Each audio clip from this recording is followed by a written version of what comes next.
হাজারো নারী আছে যারা শুধুমাত্র তার স্বামীর সাথে জাস্ট দুইটা ভুল করার কারণে সবচেয়ে বেশি জাহান্নামে যাবে।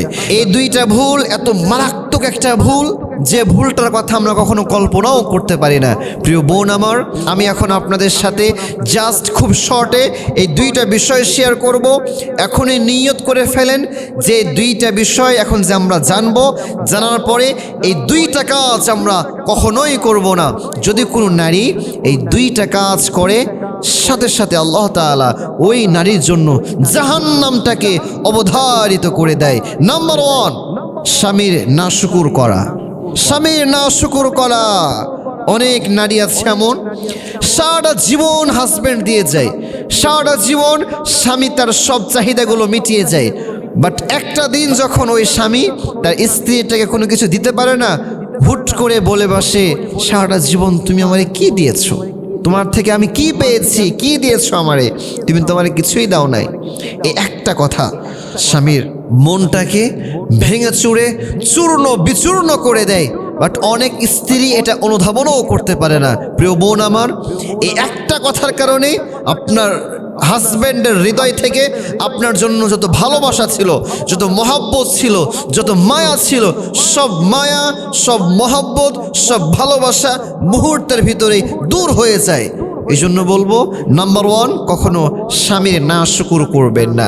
নাম্বার 2, দেখবেন নারীদের একটা অভ্যাস আছে, নারীরা কথায় কথায় কিন্তু লানত দেয়।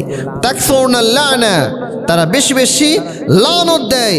কিছু হলেই বলে, এই তোর পা যেন খোঁড়া হয়ে যায়, তুই যেন পঙ্গু হয়ে যাস, তোর চোখ যেন অন্ধ হয়ে যায়। এইরকম অনেক তারা বিভিন্ন মানুষকে লানত দিতে থাকে এবং হাজব্যান্ডকেও অনেক নারী এই ধরনের অভিশাপ দিয়ে থাকে। প্রিয় বোন আমার, এই যে আপনি মানুষের জন্য যে একটা অভিশাপ দিলেন, একটা লানত দিলেন, মাথায় রাখবেন আপনি মানুষের জন্য যা চাইবেন উল্টা কিন্তু সেটা আপনার জন্য হয়ে যাবে। যখন একজন ভাই অথবা একজন বোন আল্লাহ তাআলার কাছে বলে, আল্লাহ তুমি আমার অমুক ভাইকে টাকা দান করো, গাড়ি দাও, বাড়ি দাও, এই সেম দোয়াটা করার সাথে সাথে ফেরেশতারা এবার আল্লাহ তাআলার কাছে গিয়ে বলে, আল্লাহ তোমার যেই বান্দা আরেক বান্দার জন্য এই টাকার জন্য দোয়া করেছে, গাড়ির জন্য দোয়া করেছে, বাড়ির জন্য দোয়া করেছে, আল্লাহ তোমার সেই বান্দার যদি আগে টাকার দরকার হয়, গাড়ির দরকার হয়, বাড়ির দরকার হয়, আল্লাহ আগে আপনার সেই বান্দাকে দান করেন, পরে যার জন্য দোয়া করা হয়েছে তাকে দান করেন। সুবহানাল্লাহ পড়েন। তাহলে বোঝা গেল, যখন আপনি মানুষের জন্য একটা দোয়া করবেন, এই দোয়াটার প্রতিফল আগে আপনার নিজের দিকে ঘুরে আসবে। এখন যদি আপনি মানুষের জন্য ভালো কিছু চান, আপনার দিকেও ভালোটা ফিরে আসবে। আর যদি আপনি মানুষের জন্য খারাপ কিছু চান, ওই খারাপটাও কিন্তু আপনার দিকে ফিরে আসবে। So now the decision is yours, সিদ্ধান্ত কিন্তু আপনাদের। যদি আপনি ভালো পথে যান, আপনাকেও আল্লাহ তাআলা ভালো কিছু দান করবে। আর যদি আপনি মানুষের জন্য অকল্যাণ চান, আল্লাহ তাআলা আপনাকেও কিন্তু অকল্যাণ দান করবেন।